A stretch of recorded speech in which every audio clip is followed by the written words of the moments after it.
So this episode, we're going to talk about our main story. At least is going to be about EVs and cold weather. There's been a lot going around lately on that.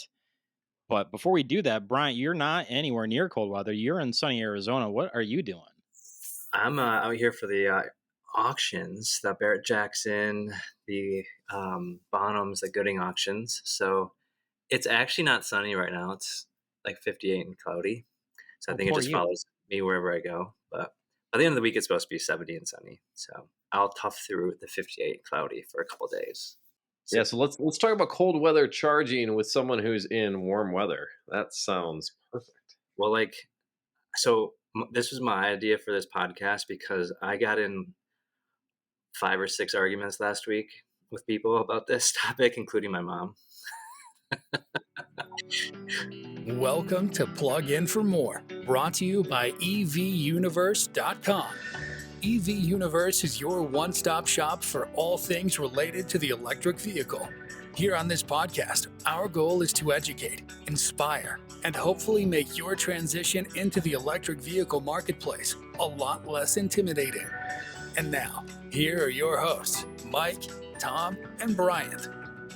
I'll tell you guys, I was 2 weeks ago out at the Peterson Museum in LA, and they have the Cybertruck there that supposedly was shot by the Tommy gun, and I was actually really impressed seeing the Tommy gun bullets in the door. It's definitely more of a publicity stunt, in my opinion. Obviously, like we've talked about, if you really want to shoot a car, you're probably not going to shoot it with that. But it was really cool to see. And if you're in the LA area, I would highly recommend going to the Peterson and looking at it. And they have a whole display on the first floor of Tesla, which is only going to be there, I think, until May or April.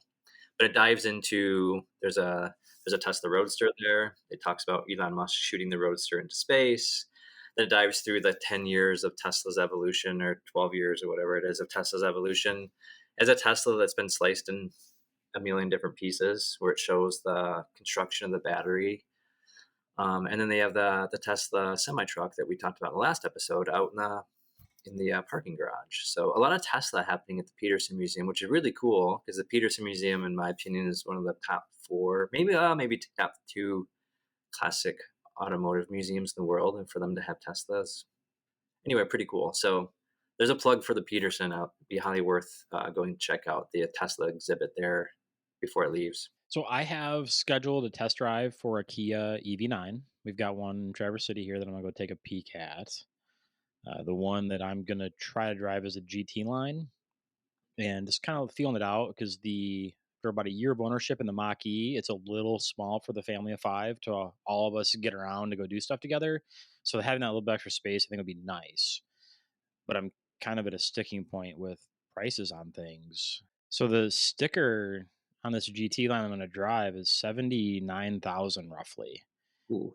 which is obviously a lot of money. And you start comparing that to maybe a Rivian or even, Model X. Model X, like it's getting up there. And, since I bought that Mach-E, Ford dropped the prices on them like $5,000 since I bought it. And we know what the EV market's been doing. So I don't think I'm upside down necessarily right now, my Mach-E, but I'm not in a position where I'm going to make money if I try to sell it. And then to go to a vehicle that's can be a lot more expensive, I'm struggling with that. If it's worth that extra $20,000 for a third row. Yeah. Yeah. I mean, Bryant, you've got the EV6. How have you liked that car? I know we've talked about it before, but I mean, obviously it'd be a bigger, not exact same version of it, but I mean, the Kia line. What are your thoughts? Yeah, I mean, I've loved my EV6.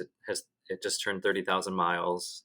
I've had it 18 months. Have had zero issues at all with the car. So I'm really impressed with it. And if you go back and listen to our episode 1, first season, or maybe the first couple episodes, when I actually bought the Kia, I was really not expecting to like it, to be honest with you. And driving a Kia, I was kind of embarrassed. I'm through all of those things now.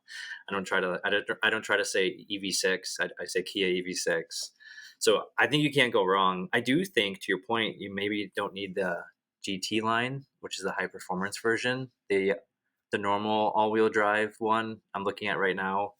There's a new one $65 is MSRP, which is still expensive, but then there's a $3,500 Kia customer cash incentive, which brings the final price down to $61,000. And if you want to lease it, I'm not saying you should lease it, but if you want to lease it, it's $575 a month for a 2-year lease. So maybe a little bit more affordable version. The EV6 I have is the middle line. It's the all-wheel drive Wind.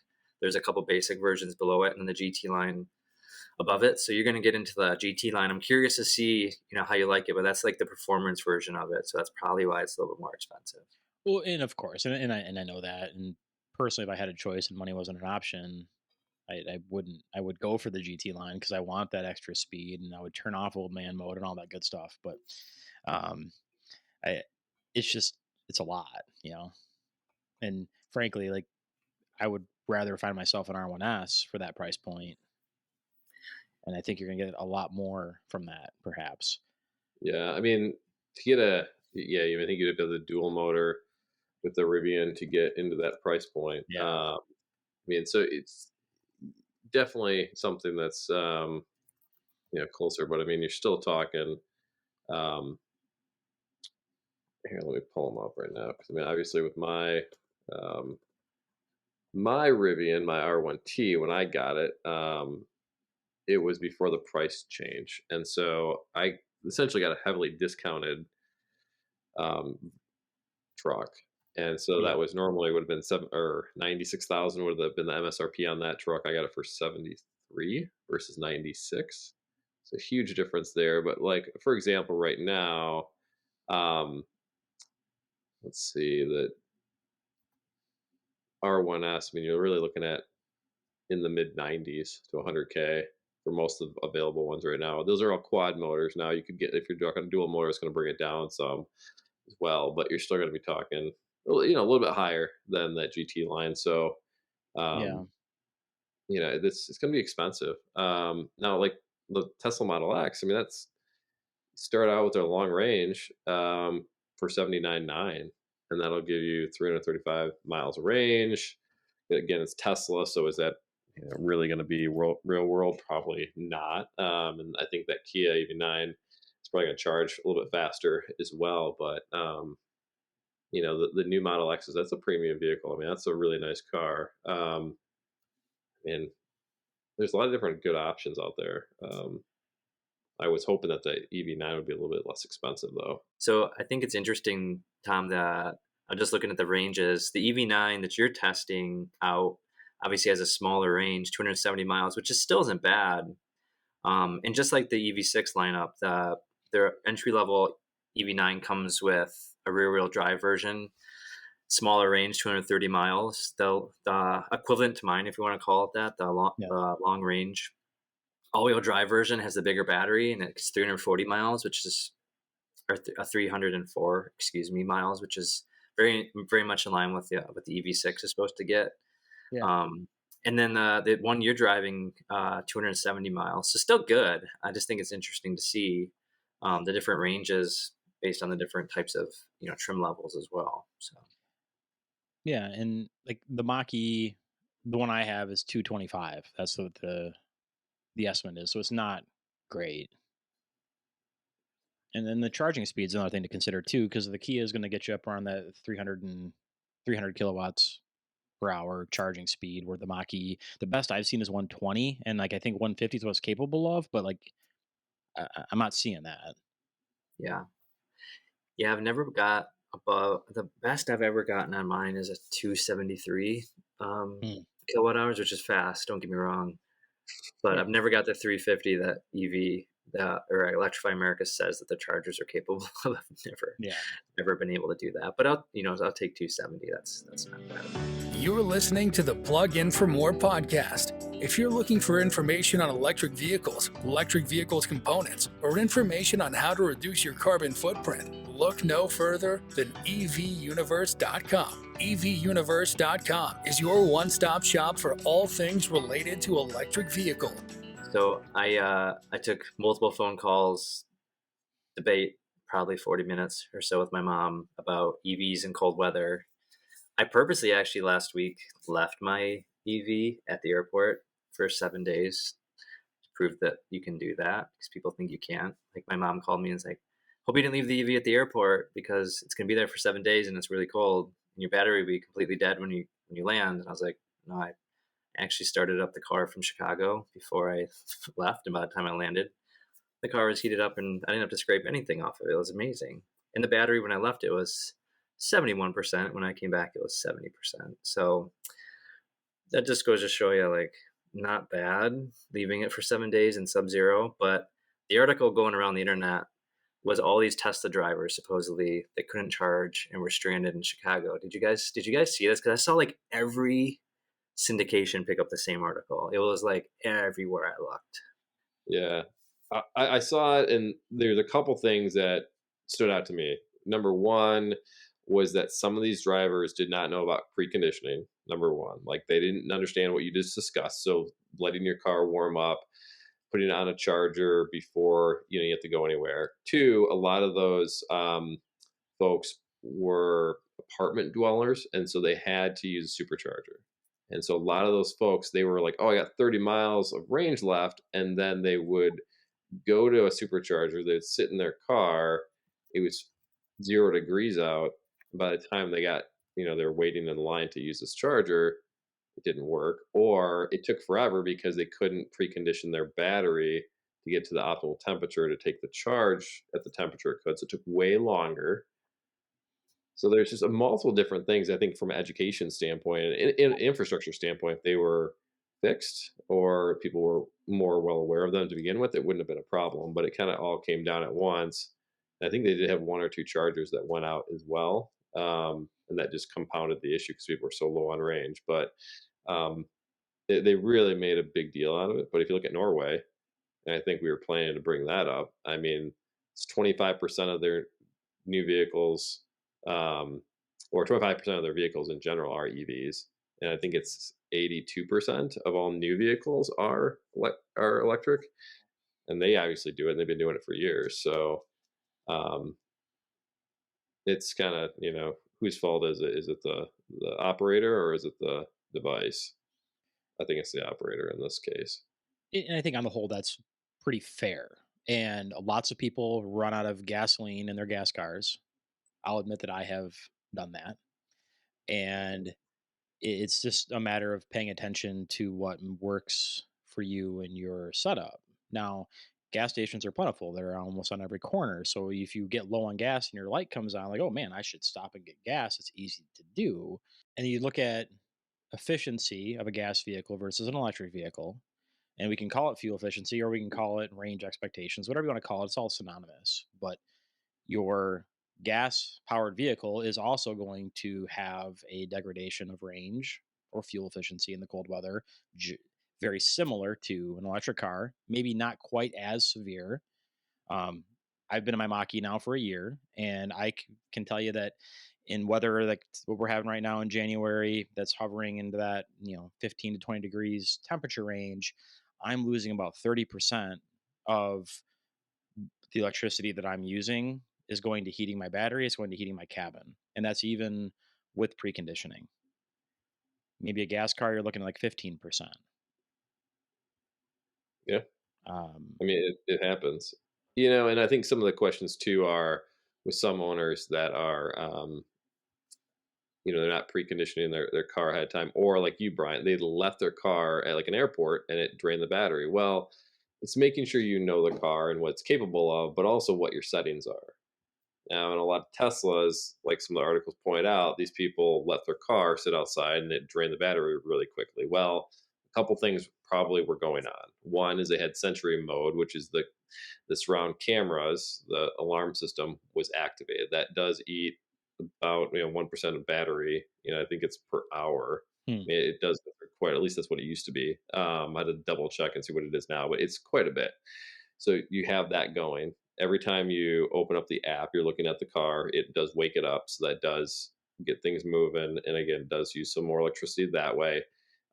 There's cabin overheat protection, and I think it's like kind of a freeze protection thing too. So if it gets too cold or too hot, it will warm up the car, cool it down, so it maintains a particular temperature. Well, if you're going to be warming up your car every morning, keep it at the right temperature. But yeah, it's going to drain the battery, of course. So it's knowing your vehicle and what it's capable of, and again, what your settings are. And if you don't have them right, yeah, I mean, it's just like if you leave your car on with your gas. I mean, you're going to run out of gas if you leave it on. It's just not as easy to tell with some of these electric cars. Yeah, I think there's a bunch of comments in some of our Facebook groups about people apprehensive about leaving their car, and so that they checked. To your point, there was one gentleman. He was like, "I've checked the app 7 times in the last 3 hours," and you're like, "Dude, you're gonna kill your 12-volt battery first, let Yeah. alone your main battery. Just Mhm. stop checking stuff. Like, leave the car alone." Um, Yeah. Mike, I'm always curious because I've heard two different things on this, and I actually don't know the answer. People debate if you're going to leave your car for like a month. I've only left mine for 16 days and it lost like 2%. But people are advocating online on some of our Facebook groups, the Kia AV6 groups, accessories and chargers group for specifically, you should leave it plugged in for 2 months. I've always been told to leave it unplugged. But what's your guidance on that? Yeah, it's ABC, always be charging. So if you're gonna leave it somewhere, and again, if you're dropping it off at an airport for long term, that's a little bit different scenario because you're taking up a charging spot that someone else may use, especially for 2 months. Now, if there's like a 120 outlet you can use and you can really just kind of trickle charge, that would be the best scenario in that spot. But there's not a lot of those out there. A lot of them are level twos. And if you don't really need it, you're just kind of topping off all the time. It's kind of a waste. But for example, if you're going to go on a 2 month vacation you're at your house and you can just leave it plugged in, leave it plugged in. I mean, and that's what has been, I would say, sort of like gospel since like the Tesla Roadster days. And that's what, my car, that Roadster is just on a charger 24/7. And it just, keeps it at about 80% or so, and you just maintain it there, and that's really the best thing for that battery. I got in debate with multiple people about this. They just think I couldn't drive my car in the winter and I had no trouble charging. And I showed them like texts of like the battery's charging. I took a video and sent it to them. It was -2 degrees or whatever. But Mike, you talked a lot about preconditioning. I know it's a little bit different in every vehicle. So with my Kia, it'll automatically set up preconditioning when I put in the charger destination. It has to recognize it's a charger. Okay. You can't manually in my car, at least I don't believe so. I can't find a spot where I can manually, quote unquote, precondition the battery. I can precondition the heat and I can precondition everything else, but I can't precondition the battery. I have to put in a charger destination in the nav and it has to recognize it, and then it'll automatically Yep. precondition. So you talked about Tesla. I mean, you've had a million Teslas. So what are these people doing wrong, specifically in Chicago, that they how would they precondition their battery? Yeah, so the precondition their battery that really with like the scenario I mentioned before, I think a gentleman showed up, he had 30 miles of range. One is he didn't put in that destination into his charger. It's probably one that was he was aware, or he was, used to it. That was the normal one. He goes down the street and he charges his car. So he doesn't need to put it into the car so it knows where it's going and what it's going to be charging.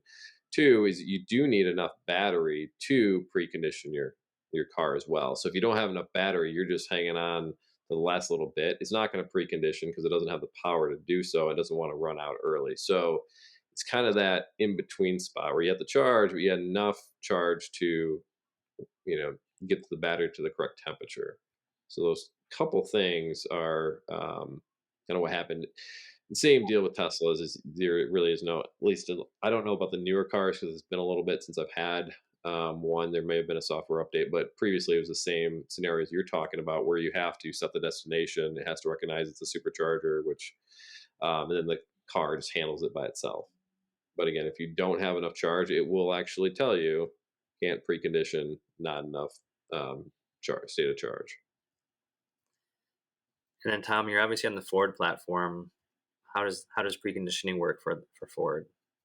Well, I think so with preconditioning for if you're traveling, you're on a road trip and you're going to show up to a charging location, you have to be using the Ford navigation app. And if you're using the Ford navigation app, then the car will start to warm the battery for arrival at that charging location. If you're using Apple Maps, which I've grown fond of, it won't do that for you automatically. Um, So that's kind of a tricky spot with that. Gotcha. And then I also cited this article when I was arguing with people about this gentleman in Canada that owns a Model Y, who purposely drove his car -30 degree Fahrenheit and went to 3 different chargers using preconditioning, and guess what? He could charge his car. Weird. Yeah, weird. So anyway, I think I convinced all of the naysayers that my car actually would drive in the cold weather and that I could charge in the cold weather. And then like, well, it's because you have a Kia and it's not a Tesla. It's like, well, Mm. Tesla's been around a little bit longer than the Kia EV6. Yeah, I mean, I think it really has to do with the education standpoint. People are used to their gas cars, like diesel trucks, right? If you have a diesel, there's super cold weather, that's like sludge. It's not gonna get. There's a reason there's heaters on those, and they warm up the diesel so you can run it, or it just won't work. Period. I mean, there's other things that with gas cars that we've kind of learned over the years and what it can and can't do. And if you get moisture in the tank, that's going to be an issue, misfiring and all that kind of stuff. Again, people are used to it because they've owned these things forever and it's been ingrained from when they had the cars with their parents and their parents have talked about it. And then now it's just second nature. Well, we're starting over. And so that education has to start from somewhere. And that's where it's at right now. Cold weather is harsh on everything. Yeah. Period. Yeah, well said. I found with the Mach-E, if I were to get into the Mach-E where it's completely cold, it's been frozen over, it's not plugged in, and I start driving in that car and it's 25 degrees outside, the car will probably average like 2 miles per kilowatt hour. If or less, depending on the temperature, depending on how warm the cabin is, all of these things, there's lots of factors that play into it. But if I have preconditioned the battery, if the car's been plugged in and I've given it a departure time, the car warms the cabin, it warms the battery, all that stuff happens off of my home charging and it doesn't take away from the battery pack. So all the car has to do is maintain that juice going down the road. I'm looking at maybe 2.5 to 3 miles per kilowatt hour for my expected usage, which you get an extra mile of kilowatt hour. That's a third of range right there.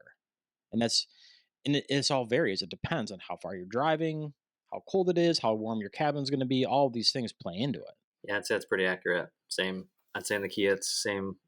It could even be as bad as 1.4, 1.5 if I got the heater blasting and heated seats and everything on, versus if I start it, if I precondition it with the charger on, let it run for 10, 15 minutes before I leave, or to your point, schedule it in the night before. Yeah, I'll get 2.6. Never gotten 3. Here, that's pretty good. I've gotten like 2.6, 2.9, something like that. But I can get close to 4 in mine in the summertime. Like if it's 70 degrees outside, it'll hover up there. It's very doable. Yep, I would agree. So, Mike, just sorry, I'm so passionate about this. Just to beat this to death, if you were an Uber driver in Chicago and you lived in an apartment, what would you do differently with your Tesla to not have this happen? Yeah, I mean, one is you have to go to a supercharger a little bit early, right? So if you're one of those people that lets it go really low, and for example, I saw another comment of someone who let their car get down to 0 and then they try to charge it. Well, that's not going to be a good scenario. Even if it's 75 degrees out, or 50, whatever, that's not going to be a good thing for the battery. And chances are you're going to be stranded as it is because EVs don't do well when you bring them down to 0. Just like a gas car, you don't want to be sucking up fuel and the sediment into your fuel filter and stuff like that, your fuel pump. So main thing is just make sure it's got more charge than what you're used to, so that if it does drop below and it is less efficient, you're not going to have that problem. That's probably the main thing. Anytime you can get it charged, if you can find a level 1, keep it kind of topped off, or let a little trickle charge, do it. kind of goes back to the ABC thing. Always be charging. So the more charging you can do in the colder weather, the better off you're going to be. You know, that's Yeah. that's it. And it's a preparedness mindset. Like, I don't know how many people will look at their gas gauge on their gas vehicle as they're driving around and they'll see the little indicator that says you have 5 miles till empty. Don't do that. Like, maybe fill up your tank of gas when you're at 25%, just like an electric car. Do the same. Like, I think that expected range is probably one of the worst things the automotive industry has done for people, is giving them that score, that number that says you have X number of miles to drive, because people will try to use that. And then if things go sideways, you don't have it. Yeah, around just a better percentage. And to your point, the preparedness attitude, I've taken a few road trips in the winter, not a ton, but it is a little bit inconvenient. But I will always try to go charge at night instead of wait, because I would just drove. I mean, the car's warm, battery's warm. Yeah. I'll go charge at night at maybe 11:30 at night instead of wait till in the morning. I don't know. I've never been stranded, so I'm not saying that's the best thing. But if I'm at like 10% battery, I'm going to charge the night before I go to bed at a hotel, or hopefully the hotel has a charger, which is more and more common, I'm finding. But I never will wake up at like 6 in the morning with 10% and then go find a charger, especially in the winter time. In the summer, I wouldn't mind, but in the winter, when it's 5 degrees, just go charge before you go to bed. You good at that? All right, I feel better. That was my therapy session. Good. We could be a therapist today, Brian. It's just people. I don't understand people. And how many people did you guys? Am I the only one? Did no one text you, Tom, and be like, "Man, are you regretting buying that EV? You can't drive it in the winter. Must suck." I didn't get any of that. I just had one friend text and say, "Hey, what's with all this negative EV news?" And just like, yeah, it's just people being people. You know, everyone hates the new technology. You got to write a story on something. I mean, it's a slow news day, right? Nothing like clicks. That's true. I mean, like, to the point I made earlier, it was every single news outlet. It's probably because I clicked on it a few times, and so it distracted me everywhere. But it was like CNBC and CNN, like anywhere. It doesn't Fox News. And I was like, oh yeah, it's the same article. It's a guy that moved from Dallas. I already know this. But it was Fox News. So our next episode, is that going to be our Cybertruck delivery event? Let's hope. Fingers crossed. I'm actively checking my app every few hours to see if any updates have happened. Speaking of which, let me check right now. Do we have anything? You would shit your pants if all of a sudden it was updated, wouldn't you? That would be amazing. We'll catch it live. So excited to see that. I have bowel control. Come on, that's ridiculous. No updates. No updates, sir. We are out of luck, unfortunately. Bummer. I think I killed Tom with that comment. Well, I was just picturing you getting all giddy like a schoolgirl that you're like you got Taylor Swift tickets, but it was a Cybertruck. You'd probably still do that for Taylor Swift tickets, though. I mean, as long as Travis Kelce's going to be there, that's all that matters, right? Gentlemen, I appreciate the conversation. Bryant, I hope that this was cathartic for you and that you feel vindicated on the cold weather EV adoption problems. I feel so much better. I look forward to talking to you guys in a couple weeks. Thanks, guys.